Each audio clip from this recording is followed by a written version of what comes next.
Ayun, magandang umaga po sa inyong lahat. Ito, panibagong trabaho po ito. Patapos na po ito ngayon, itong ating trabaho na to.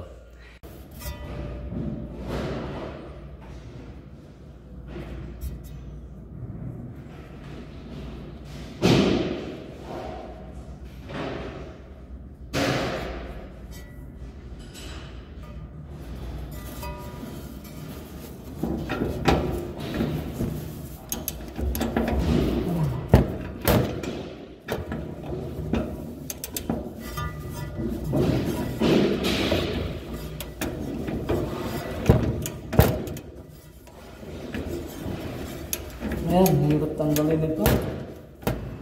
Ayan, baklasin ko na o tatanggalin ko na yung tornilyo na apat. Yan dyan sa pan motor na yan, kanyang holder. Mahirap kasi tanggalin yung tornilyo na yan dahil nasa loob yung nuts niya. Instead na dapat ay inilagay doon sa labas yung tornilyo, yung nuts para serviceable. Pero hindi. Doon nga dyan sa loob, kaya ang hirap magtanggal ng pan motor na yan. Makikita nyo yung kamay ko ay nasa loob, tapos yung socket wrench ko ay nadiyan sa loob. Ayan, inipihit ko siya ng pabayang ganyan para matanggal ko yung tornilyo na size 13 mm. So ayan, mahirap dahil masakit sa kamay. Hindi ko magawang i-move ng gusto yung aking kamay dahil baka mahiwa dyan sa blade, sa top blade ng pan motor at dyan sa guard ng pan motor, sa guard ng pan motor. Kaya susing pag-iingat dahil konting move ng kamay ay nahirapan akong tanggalin yan. Kaya yan po, laro muna. Ayan, silip-silip muna. Naku ako maglaro nito. Ayan. Hindi, nagpapa-relax lang po ako dyan dahil nahihirapan po kasi akong tanggalin yung tornilyo. Kaya relax muna ako. Ayan. Silip ko lang kayo. Ayan.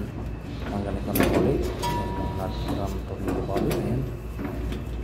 Nadami ng tamang kamay ng time na yun dahil panay mga pangkat sa blade na yan. Ayan. Ang hirap tanggalin. Kainis. Hindi kailangan talaga at matanggal yan. So ayan.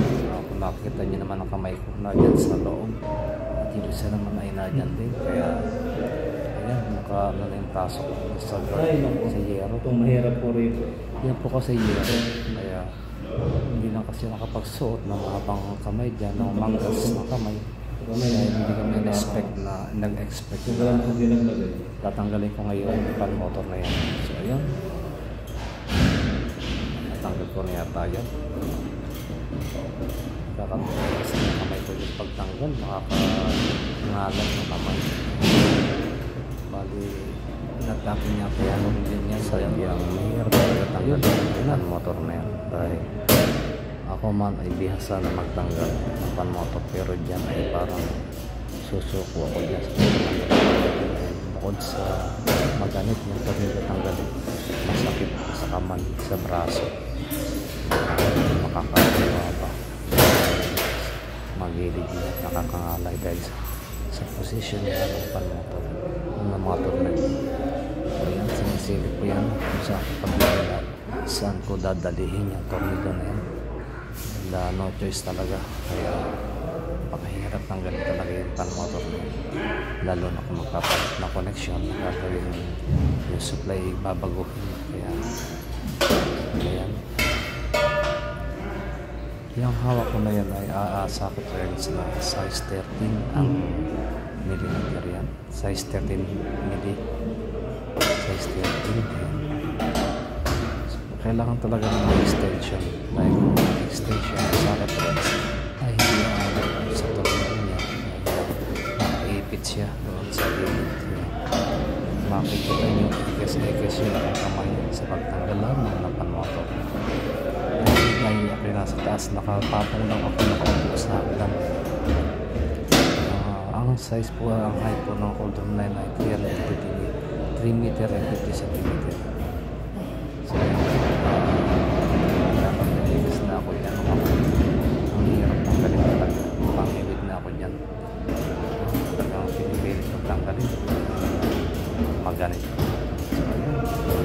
makita niya naman yung kaya naglalabot dyan. Talagang pasensya lang kailangan talaga dahil kung mainit itong old siguro ay hindi mo matapos yun. So ayan, lahat na yung matanggal ang tornilyo. Pasensya na kayo dahil ako nakatalikod sa inyo, dahil ako nakaupo lang sa hagdan at masusing pag-iingat din dahil itong ginagawa ko ngayong ito ay medyo delikado sa kamay dahil matalas yung gilid ng yero, yung frame ng evaporator, kaya ako ay medyo alangan sa pagtanggal ng pan motor. Kaya kung mapapansin nyo, hirap ako magtanggal dyan dahil una yung 4 na tornilyo na dapat tatanggalin dyan ay nasa loob yung kanyang nuts. Kaya mahirap, kailangan talaga ng ipasok yung kamay. So ayan, natanggal ko na yung pan motor. Ayan, lumiti ka pa, kapal mo. Hop, anong ginagawa mo dyan? Ayan, sige, smile ka muna sa kanila. Ayun. Ayan, dudukutin ko naman yung isa dahil sa kabilang side. Dahil doon ko inabot yung isang nuts doon sa likuran mo. Sadyang itong evaporator na ito ay mahirap talaga tanggalin ang pan motor dahil yung nuts niya ay nasa loob, hindi kagaya ng iba ay nasa labas. So kaya nga pala yan ay tinatanggal ko ay upang palitan ko ng connection na power supply yung pan motor. Na yung actual na connection niyan, original, ay naka 380 volts yung original connection. Sabalit ang power supply na ibinigay nung sa store, sa cold storage na yan, ay 220 volts lang, kaya kailangan talagang palitan ng connection. Yan naman ay pwedeng palitan na gagawang 380 volts o 220 volts. So ayan, yun, pinakita ko na yung hiwa ko. Ayan, ayan, salamat muli sa inyo. Ayan, kaya tanggal ko naman yung isa. Dahil dalawa ang pan motor niyan. Ang guard niyan ay, yung cover ay plastic. So ayan, tinanggal ko na yan. At mamaya din ay ikakabit na pagtapos na napalitan ng connection. Pasensya na po nga pala sa mga viewers ko kung okay nakatalikod sa inyo this time. Ayan, hindi nyo makikita yung aking kagwapuhan. Ay, charing! Charing! Smile lang po yan. Gusto ko lang kayo mapasaya at mapangiti kahit sa ganyang joke lang. Dahil alam ko naman na kayo ay lagi nakangiti din. Gaya na ibang mga view ng mga ibang may channel dyan, lagi nakangiti.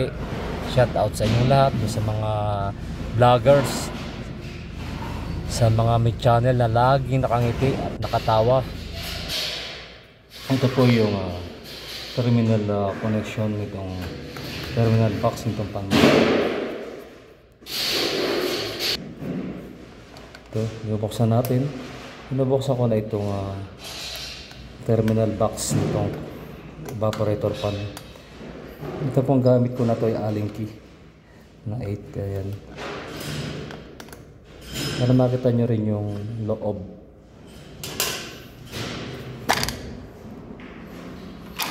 So ayan po yan. Yan ang naka 380 volts po ito. Ngayon connection niya.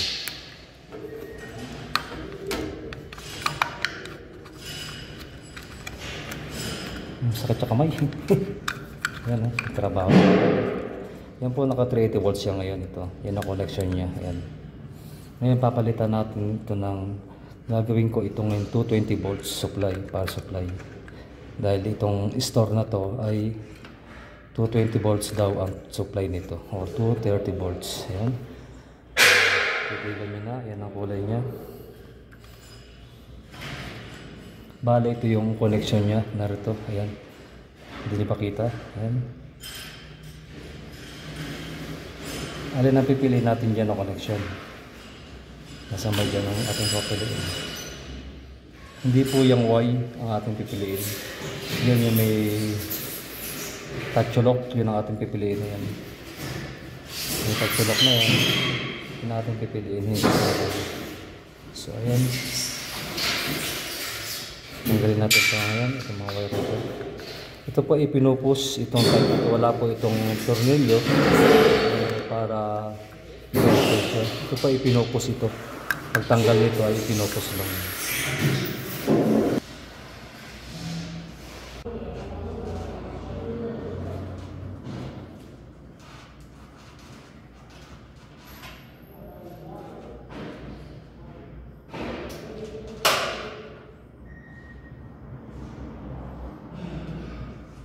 Ito po ay jumper. Sa gagawin natin ito 20 volts.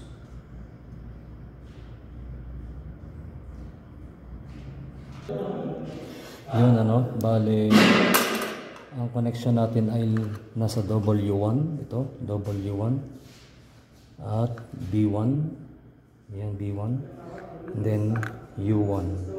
Yun ang ating power supply. Ang jumper niya ay W1, tapos WB1 and U1 and Z. Ayan. So ayan po yung ating connection ng 220 volts. Ayan, ready to install na nito dito sa kanyang housing. Ayan, medyo sadyang masikip kasi masakit sa braso. Ito yung mga tama po. Ayan, mga tama.